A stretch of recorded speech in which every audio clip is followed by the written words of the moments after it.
बिस्मिल्लाहिर्रहमानिर्रहीम। बच्चे आज हम लोगों ने टॉपिक डिस्कस करना है वो है हमारे पास लीनियर डाइफेंटाइन इक्वेशंस। इसका मतलब है जो इक्वेशन दी जाएगी वो लीनियर होगी। लीनियर इक्वेशन हमारे पास कौन सी होती है जिसमें जो वेरिएबल हमारे पास शामिल होता है उसकी पावर 1 ही होती है, ना 1 से ज्यादा होती है ना 1 से लेस होती है। तो लीनियर डाइफेंटाइन इक्वेशन हमारे पास इस तरह की होगी। वो कह रहे हैं an equation ax plus by is equal to C. ये एक लीनियर इक्वेशन है, इसमें दो वेरिएबल्स आ रहे हैं x और y। तो वो कह रहे हैं इस तरह की इक्वेशन को हम लोग कहते हैं linear Diophantine equation with two unknowns, क्योंकि इसमें दो वेरिएबल्स आ रहे हैं x और y, तो यहाँ पे टू अननोन्स होते हैं। सिंपल बात में बताऊं, अगर हम सिंपल ax, बल्कि इससे भी सिंपल ले लें 2x plus 3 is equal to 0, ये भी एक लीनियर इक्वेशन है। यहाँ पे एक वेरिएबल है, इस वेरिएबल की वैल्यू हम लोग निकालते हैं जो -3/2 आती है, तो हम उस अननोन वेरिएबल की वैल्यू को निकालते हैं जो कि उसका रूट होता है या उसका आंसर होता है। तो यहाँ पे अब फर्क क्या है, यहाँ पे एक वेरिएबल की बजाय हमें दो वेरिएबल्स दे दिए गए हैं, तो लाजमी तौर पर दोनों के आंसर्स निकालने पड़ेंगे। तो इन्होंने टू अननोन्स कहा है। उन्होंने कहा इक्वेशन जो इस फॉर्म की होती है इसको लीनियर डाइफेंटाइन इक्वेशन कहते हैं, जिसके दो अननोन्स वेरिएबल होते हैं एक्स और वाई। हम लोग जानते हैं कोई भी इक्वेशन हो तो हम लोग उसका x और y का आंसर निकालते हैं, और वो आंसर जब हम लोग दोबारा क्वेश्चन में पुट करते हैं तो इक्वेशन सेटिस्फाई करती है। तो यहाँ पे भी हम x और y के आंसर निकाला करेंगे। तो उन्होंने लेट निकाल लिया कि जो आंसर उसके निकल रहे हैं वो x0 और y0 है। ठीक है, कोई भी आंसर x y के निकल लेंगे, तो यहाँ पे उन्होंने जनरल कह दिया कि x0 और y0 उसके आंसर्स होंगे। तो इसका मतलब है जब x0 और y0 की वैल्यू मैं इक्वेशन में दोबारा पुट करूंगी तो वो क्या बन जाएगी, ax0 plus by0 is equal to c। तो मतलब वो आंसर पुट करने से हमारे पास इक्वेशन सेटिस्फाई होती है। ये हमारे पास एक इक्वेशन है, मतलब सिंपल कोई नई बात है। कोई भी इक्वेशन उसमें हम वेरिएबल्स के आंसर्स को निकालते हैं। यहाँ पे क्या है, वो दो वेरिएबल्स की फॉर्म में उन दोनों के आंसर्स को निकालेंगे। वो जो भी आंसर निकला करेंगे हम वापस उसे इक्वेशन में पुट करेंगे तो हमारी इक्वेशन वो सेटिस्फाई करेगी। तो इस तरह की इक्वेशन हमारे पास लीनियर डाइफेंटाइन इक्वेशंस होती हैं। उन्होंने एग्जांपल दिया, सपोज करें वो कह रहे हैं x plus 7y is equal to 31। अब यहाँ से हमने x और y के खुद से आंसर ऐसे फाइंड आउट करने हैं कि जब हम x और y की वैल्यू पुट करें तो इज इक्वल टू 31 ही आंसर है। तो उन्होंने एग्जांपल में दिया कि अगर x की जगह हम लोग 24 पुट करें और y की जगह हम लोग 1 पुट करें तो देखेंगे क्या बनेगा, 24 प्लस 7 इंटू 1। तो देखें 24 प्लस 7 हमारे पास 31 इज इक्वल टू 31 आ गया। तो इसका मतलब है x इज इक्वल टू 24 और y is equal to 1 put करने से इक्वेशन सेटिस्फाई हुई है। तो इस इक्वेशन के 24 और 1 हमारे पास रूट है या आंसर है।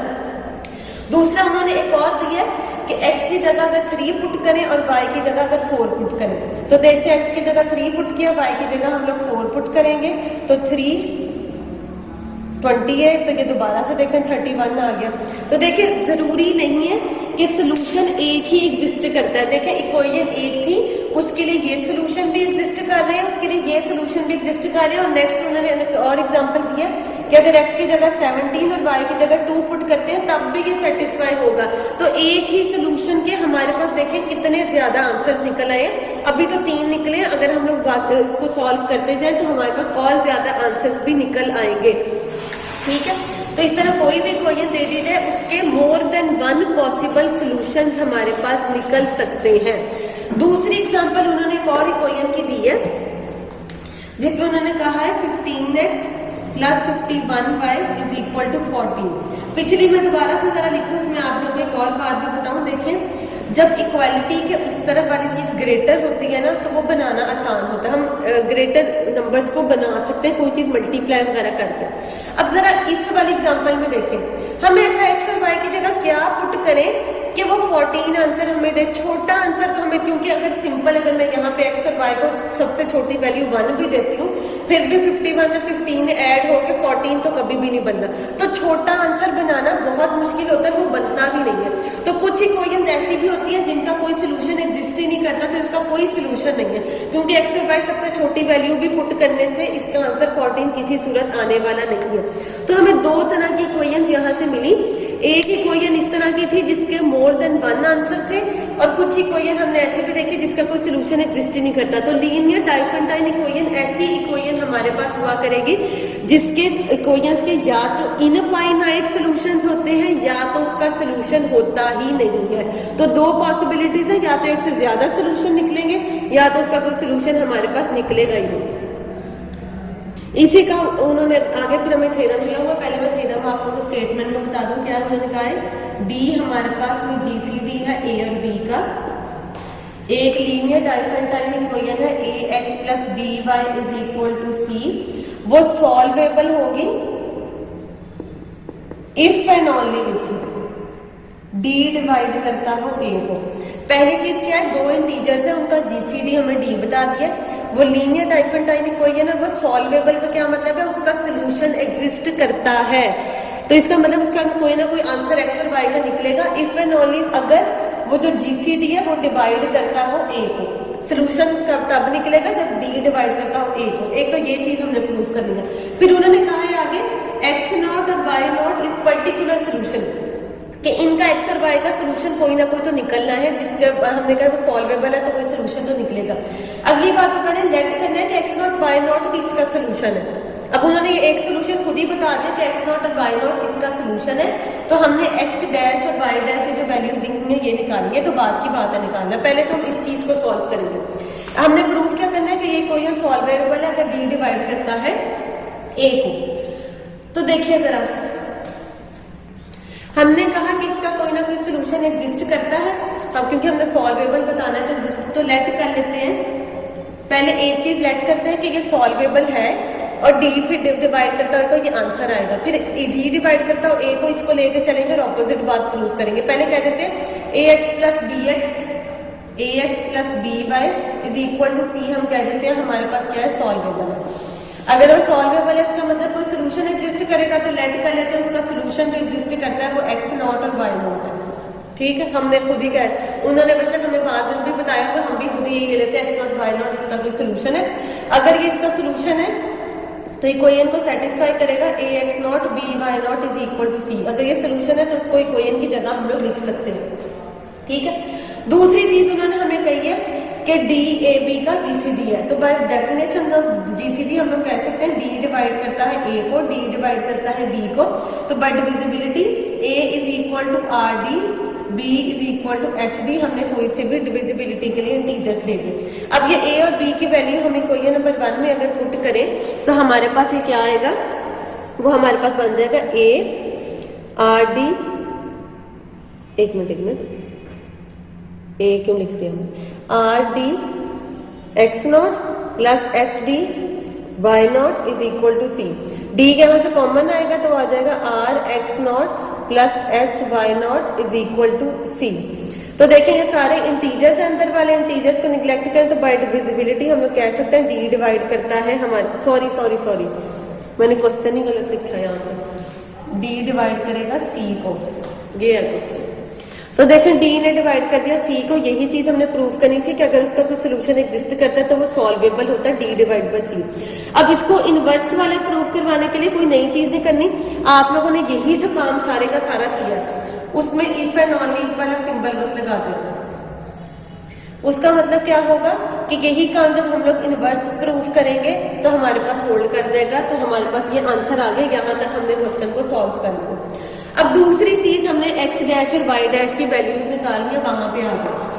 पहली चीज तो हमने थ्योरम की सॉल्व कर ली, अब दूसरी चीज पे आ गए। दूसरी चीज उन्होंने एक्स डैश और वाई डैश के आंसर निकालने को कहा है कि ये सोल्यूशन आंसर निकलेंगे, तो हम लोग कह देते हैं अब हमारे पास एक्स डैश और वाई डैश भी ऐसे सोल्यूशन है जो इसको सेटिस्फाई करते हैं, तो वो हमारे पास क्या बन जाएगा A X dash plus B Y dash is equal to C. हमने कह दिया एक्स, क्योंकि एक्स डैश वाई डैश की वैल्यू निकालनी है तो हमने कहा ये उसके सोल्यूशन है। और एक्स नॉट वाई नॉट को तो हम पहले सोल्यूशन कह चुके हैं, तो वो भी सोल्यूशन है, वो भी हम लोग जानते हैं। अभी हमारे पास दो चीजें आ गई, अब दोनों को अगर इकट्ठे आप लोग साइमल्टेनियसली इसको सॉल्व करें इक्वेशंस को, इन दोनों को माइनस सब्ट्रैक्ट करें तो ये हमारे पास सब्ट्रैक्ट करने से कॉमन क्या आ जाए, A X dash minus x not plus B Y dash minus Y not, और सी ने सी से कैंसिल होकर क्या दे देना 0। बी को उठा के उधर ले जाती है, वो बनेगा A X dash minus x not plus is equal to minus B Y dash minus Y not. A और बी की वैल्यू जो हम लोगों ने डिविजिबिलिटी से निकाली थी वो पुट करते हैं, r D x dash minus x nought और बी की हमने लिखी थी s D y dash minus Y nought. ये डी से डी दोनों तरफ से कैंसिल हो जाएगा और हमारे पास ये पॉसिबिलिटी बनेगी। अब जरा यहाँ पे गौर कीजिएगा, हमने डिविजिबिलिटी की मैं दोबारा से बताऊं, यही कहा था ना डी डिवाइड करता है ए को, डी डिवाइड करता है बी को। तो यहाँ पे हमने कह दिया a is equal to r d and b is equal to d s. और कल भी हम लोगों ने डिस्कस किया था कि ये जो इंटीजर्स अब हम खुद से लेते हैं, ये इंटीजर्स आपस में रिलेटिवली प्राइम होते हैं। रिलेटिवली प्राइम का मतलब ये होता है कि ये कभी भी आपस में एक दूसरे को डिवाइड नहीं कर सकते, या फिर इनका जीसीडी 1 आता है। जीसीडी सिर्फ उन्हीं नंबर्स का 1 आता है जो आपस में एक दूसरे को डिवाइड नहीं कर सकते। तो रिलेटिवली प्राइम के लिए ये बात भी हम लोग कह सकते हैं कि ये इनका अगर जीसीडी 1 है तो इसका मतलब वो कभी भी एक दूसरे को डिवाइड आपस में नहीं कर सकते। अब ये जो चीज बनी है, क्योंकि डी कैंसिल हो चुका है, डी को मैं यहां से कैंसिल कर देता हूं, ठीक है। अब यहाँ पे हम लोगों ने डिविजिबिलिटी वाली प्रॉपर्टी लगाते हैं। देखें ये तो हमारे पास आर भी इंटीजर है, ये सारे इंटीजर ही हमने ये दो सोल्यूशन है और एस और आर खुद से लिए कोई इंटीजर है। अगर यहाँ से हम लोग ये बात करें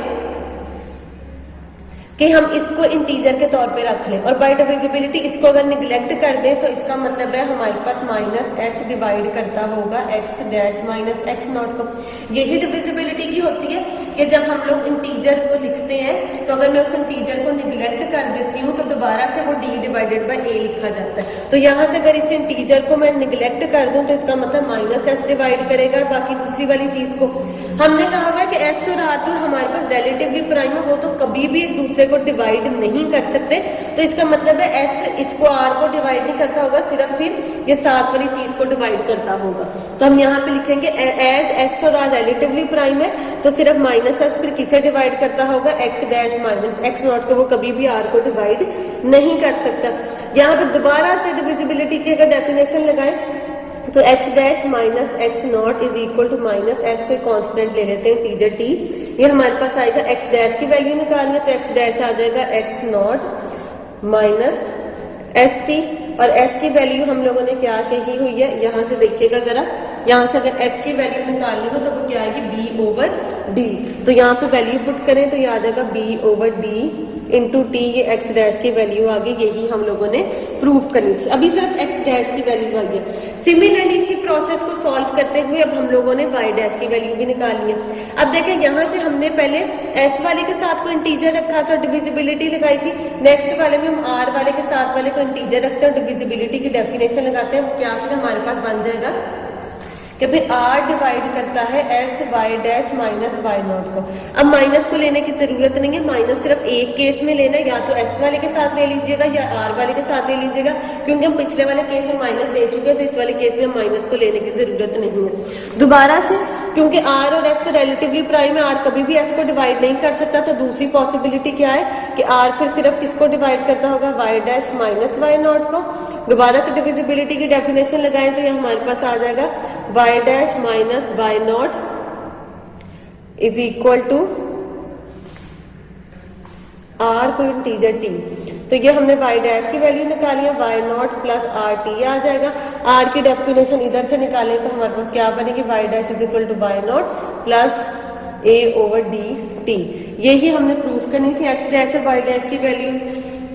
एक ही प्रोसेस है, हमने पहले एस को निगलेक्ट एस के साथ वाले इंटीजर को निगलेक्ट करके डिविजिबिलिटी की डेफिनेशन लगाई, वहां से एक्स डैश का आंसर निकलेगा। सिमिलरली दोबारा से हमने आर के साथ वाले इंटीजर को निगलेक्ट करके डिविजिबिलिटी की डेफिनेशन लगाएंगे, वहां से हमारे पास वाई डैश का